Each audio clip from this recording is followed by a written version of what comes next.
Ал қыздар, енді менімен бірге осындай жасыл құймақты дайындаңыздар. Ең алдымен каналға тіркеліп, видеоны танысымен бөлісуді ұмытпа. Артынша шпинат пен сүтті араластырып, блендерден өткізіп аламыз. Сосын құрғақ ыдысқа жұмыртқа, қантты жақсылап араластырамыз. Үстінен сүтті құйып, оны да араластырып аламыз. Сосын бөлек ыдысқа ұн мен соданы араластырып, ұнды екі бөлікке бөліп, жақсылап араластырамыз. Ішінде ұн түйіршіктері қалмауы керек. Және екінші бөліктегі ұнды тағы да араластырып аламыз.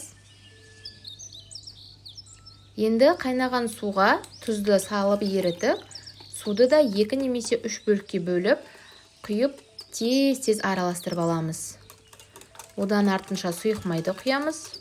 Жаңағы шпинатты соғымызды осылай құйып араластыратын боламыз. Осындай жасыл әдемі масса дайын болады. Енді қызып тұрған табамызға майды шашып, құймағымызды құйып пісіре беретін боламыз.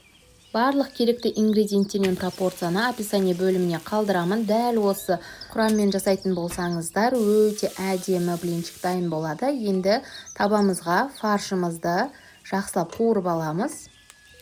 Және 15 минутқа өзінің буына пісіруге қоямыз. Артынша пиязды, дәмдеуіштерді салып, үстінен суды құйып, суы тартылғанша пісіріп алатын боламыз. Бізде дайын.